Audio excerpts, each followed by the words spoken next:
부모가 사랑하는 자식이 어떤 사람을 되기를 원하는지 여러분 아십니까? 부모 된 자, 여러분 자신을 한번 생각해 보시고 아직 부모가 되지 못했다면 자녀를 두고 있다고 가정했을 때 그 부모는 자녀가 어떤 사람이 되기를 원할까요? 어린아이를 키울 때는 부모들은 곧잘 이렇게 생각합니다. 자기 자녀가 부모 말을 참 잘 듣는 아이가 되기를 원하겠죠. 또 부모가 성장한 자녀를 볼 때는 공부 잘하는 아이가 되기를 원할 수도 있고요. 어느 순간에는 성공하고 또 능력 있고 돈 잘 버는 자녀가 되기를 원할 수도 있겠습니다. 그런데 이 부분적인 소망들이 자녀에게 원하는 진정한 소망은 아니겠죠. 바른 부모라면 정말 원하는 것은 자기 자식이 행복하기를 원할 겁니다. 하나님께서 우리 하나님을 믿는 우리 하나님의 백성들에게 어떤 사람이 되기를 원할까요? 어떤 사람은 이렇게 생각하기도 합니다. 충성하라고 하셨으니까 하나님은 우리에게 충성하는 사람이 되기를 원하시겠구나. 또 어떤 사람은 말씀대로 사는 것이 하나님이 원하시는 것이겠지. 또 의를 행하며 선을 행하라고 하셨으니까 하나님이 하나님의 백성에게 원하는 것은 선을 행하는 삶, 바로 그것을 사는 사람을 원하시겠거니 생각합니다. 그런데 우리 하나님은 참 부모이십니다. 그런 측면에서 하나님의 마음을 헤아려 보면 그 답은 오히려 쉽게 나옵니다.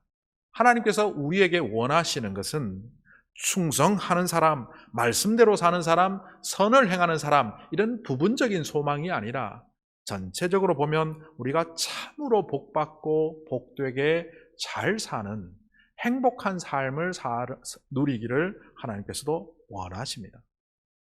그런데 여기서 우리가 착각하지 말아야 될 것은 이 행복의 개념이 조금 다르다는 겁니다.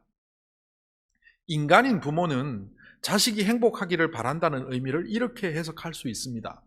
좋은 집을 갖고 좋은 차를 갖고 좋은 직장을 얻어서 편안한 가정을 꾸리며 비교적 성공한 삶을 사는 자녀가 될 때 그 아이가 행복한 삶을 누린다고 생각할 겁니다.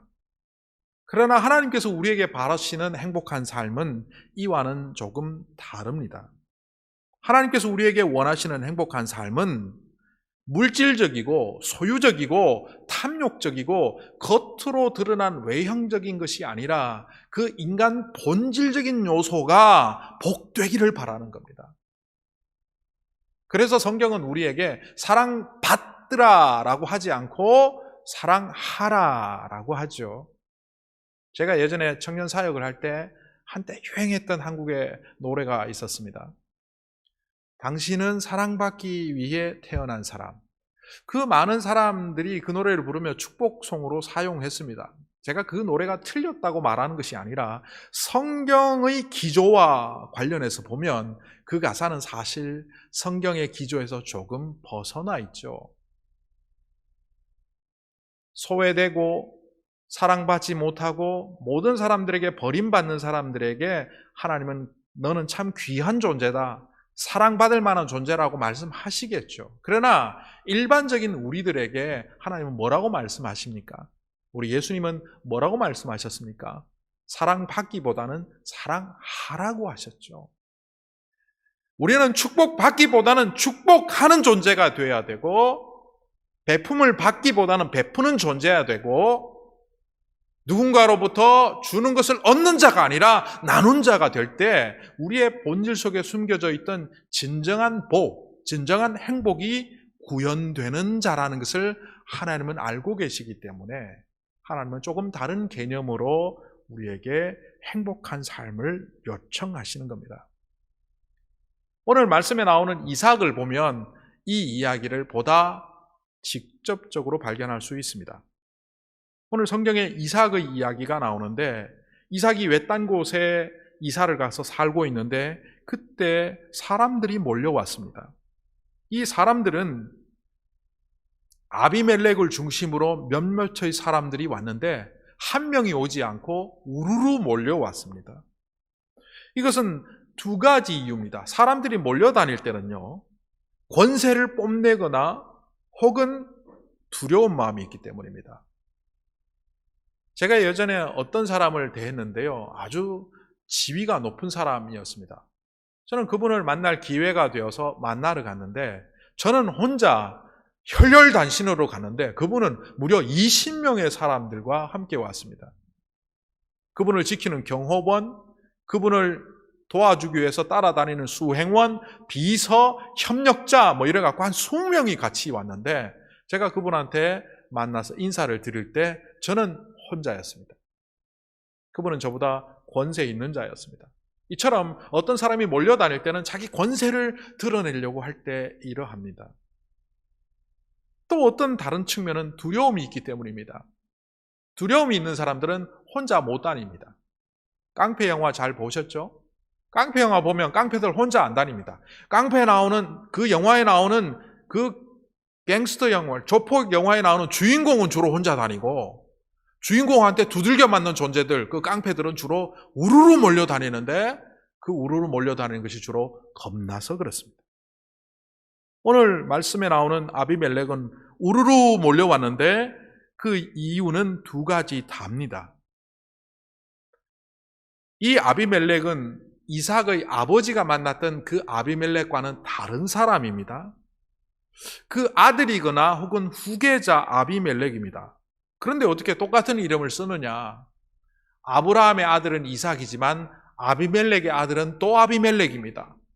왜 그러느냐 하면 이집트의 왕들의 이름을 우리는 파라오, 바로라고 하지 않습니까? 이것은 이름이 아니라 호칭이죠. 파라오, 태양신의 아들이라는 의미가 있는 왕이라는 호칭이 바로 파라오인 것처럼 이 아비멜렉도 그 지역을, 그랄 땅을 지배하는 지배자, 일종의 왕이라는 호칭입니다. 이걸 풀어보면 아비, my father is 멜렉, king. My father is king. 내 아버지가 왕이니까 나도 왕이다. 이런 의미가 담겨있는 호칭입니다. 어쨌든 이들이 찾아와서는 대뜸 오늘 27절에 이렇게 말합니다. 당신들이 찾아온 그들에게 이삭은 대뜸 이렇게 반응합니다. 당신들이 나를 미워하여서 이렇게 쫓아내고서 무슨 일로 나에게 왔습니까? 그런데 이 말을 듣고서 아비멜렉 일행은 전혀 다른 반응을 합니다. 평화조약을 맺으러 왔습니다. 앞에 나오는 내용들과 이 말들을 종합해 보면 이렇습니다. 이삭의 입장에서 보면 말도 안 되는 사람들이 자기에게 온 겁니다. 그 전에 살고 있던 땅의 주인이라고 이 이삭과 그 온 가족들을 추방했던 사람들이 다름 아닌 아비멜렉입니다. 그 땅에서 보물과 같은 우물을 발견하고 우물을 관리하고 있을 때 그 우물을 내어오라고 뺏어갔던 사람들이 아비멜렉과 그 일당들이었습니다. 그러니까 그들은 이미 있던 평화를 깨트린 사람들입니다. 그런 사람들이 우르르 몰려오니까 왜 나에게 이렇게 왔습니까? 라고 말하는 이삭에게 그들은 말도 안 되게 평화조약을 맺으러 왔다고 말합니다.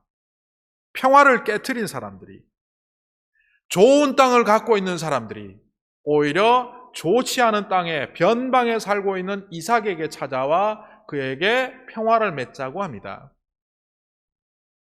흔히 사람 관계에서 내가 손해를 당하고 어떤 때는 참 피해를 입고 마음에 상처까지 입었는데 나는 변할 마음도 없고 용서할 마음도 없는데 그 상대방 가해자가 와서 우리 서로 화해하자고 하면 여러분은 어떤 마음이 들겠습니까? 떡줄 사람은 생각도 하지 않는데 김칫국부터 마신다고 하지 않겠습니까? 오늘 이 아비멜렉이 바로 그런 입장입니다. 그리고 그것 때문에 현재도 사실 이삭은 피해를 입고 있습니다.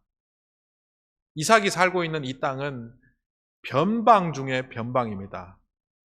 사방이 뚫려 있어서 적들에게 노출되어 있는 땅이고 또 이 변방에는 보호시설도 없고 게다가 땅마저도 나빠서 목축을 하거나 농사를 짓기에는 전혀 적합하지 않은 땅. 그래서 억지로 땅을 개간해가며 개척해가며 살아가야 되는 아주 척박한 땅에 쫓겨나 있습니다. 이 모든 일을 야기한 사람이 누구냐 하면 지금 찾아온 아비멜렉입니다. 그리고 더 나아가 보면 이 아비멜렉의 아버지 시절인 아비멜렉 아비, 그 왕 시절에 이삭의 아버지 아브라함과 아버지 왕 아비멜렉과 평화조약을 맺었습니다. 그래서 잘 지내기로 했는데 이 아들 아비멜렉이 욕심을 내어서 옛날 아버지 대의 조약을 잊어버리고 이삭을 탄압하다 결국 그가 갖고 있는 요즘으로 치면 유전 같은 거죠. 엄청난 재산인 우물들을 다 뺏어버리고 추방했으니 어떻게 이 사람과 평화를 맺을 수 있겠습니까? 당시에 이집트의 국경지대인 지금 이름도 없는 땅이지만 나중에 이삭을 통하여 이 땅이 부엘세바가 되었다라고 오늘 성경이 나오는 것처럼 이 땅은 본래 이름도 없던 땅이었습니다. 그래서 누구나 차지할 수 있고 또한 누구도 차지할 수 없는 싸움이 일어나고 전쟁이 일어나고 다툼이 일어나는 변방의 척박한 지역입니다. 이런 곳에 있으면 사람들의 마음도 상당히 험악해지죠. 요즘 코로나 바이러스로 힘든 상황을 우리가 살고 있지만 우리보다 조금 더 빨리 힘든 시절을 겪었던 한국의 이야기가 우리에게 들려옵니다. 미국의 기자들이 가서 취재를 하죠. 얼마 전에 대구라는 도시를 기억할 겁니다. 신천지 그 그룹들 때문에 대구가 사실은 한국의 코로나 바이러스의 확진의 진원지가 되었죠. 수많은 사람들, 수천 명의 사람들이 갑자기 번져가던, 그래서 대구가 거의 봉쇄되다시피 했던 그 도시에 미국 기자들이 찾아갔습니다. 아마 거기가 바로 알베르트 까미의 패스트에 나오는 오랑이라는 항구 도시 같을 거라고 생각했습니다. 알베르트 까미가 썼던 소설에 나오는 오랑이라는 도시는 패스트가 번지면서 봉쇄되었고 거기는 이전투구, 싸움판이 벌어지고 사람들이 서로 엉망진창으로 살아가는 현실을 맞이하는 난잡한 도시가 되었습니다. 그런 도시를 상상하고 갔는데 대구라는 도시는 오히려 협력하고 심지어는 대구에 들어오지도 말아야 될 의사, 간호사, 의료 관계자들이 자원봉사자로 자원하여 하루에도 100명씩, 200명씩 수백 명이 찾아와 헌신하는 모습을 볼 때 미국 기자들은 충격 아닌 충격을 받았습니다. 이 척박한 도시에 오히려 사랑이 넘쳐나고 있는 것을 볼 때 한국은 또한 대구는 희망이 있다. 그런데 패스트에 나오는 그 오랑이라는 도시는 형편무인지경이 되고 있다는 것을 우리는 소설을 통해서 보게 됩니다. 변방에 쫓겨나 많은 것을 잃어버리고 심지어 지금도 누리지 못하는 삶을 살아가고 있는 이 이삭의 입장에서 보면 원수 중의 원수가 아비멜렉입니다. 그런데 그 원수 중의 원수였던 그가 찾아와 이 적들이 출몰하는 지역에 위험천만의 땅에 살고 있는 그에게 평화의 조약을 맺자고 합니다. 그런데 이 아비멜렉이 이삭과 그의 삶을 보면서 내뱉는 말이 오늘 성경에 이렇게 나옵니다. 28절에 이렇게 말합니다. 그들이 대답하기를 우리는 주님께서 여호와께서 당신과 함께 계심을 똑똑히 보았습니다. 아비멜렉이 무엇을 보았기에 이삭을 향하여 여호와께서 너희와 함께 하심을 내가 똑똑히 보았다라고 말합니다. 사실 목사에게 가장 최고의 놀라운 칭찬과 평가는 목사님은 하나님이 함께 하시는 분 같습니다. 이런 말입니다. 성도들에게도 마찬가지죠. 교회에 대한 최고의 평가는 뭡니까? 이 교회는 하나님께서 함께 일하시는 교회입니다. 어떤 모습을 볼 때 사람들이 그런 평가를 할까요? 능력이 나타나고 기적이 나타나고 놀라운 일이 벌어질 때도 그런 말을 쓸 수 있지만 대체적으로 하나님이 함께하는 사람이다, 하나님이 함께하는 공동체라고 할 때는 그들이 그 나쁜 현상 속에서도, 나쁜 상황 속에서도 굴하지 않고 하나님의 꿈을 품고 희망 아래 살아가는 모습을 보여줄 때, 오히려 받아야 될 사람들이 베풀어주고 사랑받아야 될 사람들이 사랑하는 사람이 될 때, 이런 모습을 보며 사람들은 감격하는 목소리로 너희 공동체 안에 하나님이 보여진다라고 말을 합니다. 결국 이 아비멜렉이 이삭을 보면서 했던 말은, 하나님이 너희와 함께 한다라고 했던 말은, 첫 번째는 너희들은 일이 너무 잘 되는 것 같다라는 거죠. 내가 너희들을 쫓아낼 때는 망하라고 쫓아내었는데, 너희들이 이 변방으로 쫓겨올 때는 망할 줄 알았는데, 아니 이 땅에서조차 잘 살고 있는 모습을 볼 때 설명되어지지 않는 뭔가가 있다는 거죠. 겉으로 볼 때 너희들은 참 잘 되는구나, 그 너머에 설명할 수 없는 뭔가가 있는 것을 보니 이것은 너희들의 노력 너머에 있는 그 무엇, 하나님이 함께 하시는 것이 아니냐, 이렇게 말을 하는 겁니다. 결국 이삭이 변방에 쫓겨나서 원망하는 마음, 분노의 마음을 품지 않고 오히려 그 어려운 상황 속에서도 주님을 바라보며 하나님께서 하시는 그 일을 기대하며 걸어가는 희망의 사람이 되는 그 모습으로 살아갈 때, 주변의 사람들은 바로 너희를 보며 내가 여호와 하나님을 목격한다라고 말했던 겁니다. 사실 그 전에 우물에 다툼이 있을 때마다 이삭은 어떤 의미에는 좀 무기력해 보일 만큼 그 분쟁에서 한 발 물러서는 모습을 보였습니다. 그리고 그가 또 새로운 우물을 팠을 때 또 그 우물을 뺏어가면 또 분쟁의 현장에 서지 않고 물러서는 모습을 보였습니다. 그래서 그는 다 이런 것처럼 보입니다. 공존할 수 없는 것처럼 보입니다. 그런데 그는 평화와 공존을 동시에 누리는 사람이 되었고, 양보와 소유를 공존하는 사람이 되었습니다. 우리는 흔히 그렇게 생각합니다. 평화를 위하여 전쟁을 승리해야 된다. 사실 이 평화론을 가졌던 것이 바로 로마의 평화입니다. 로마가 말하는 이 평화는 사실은 군사력을 통하여 이민족들을 압제하고 식민지를 만들어가고 정복할 때 가능한 평화라고 생각했기 때문에 이 평화를 위하여 로마가 했던 가장 큰 비용은 군사력의 돈을 지불하는 거였습니다.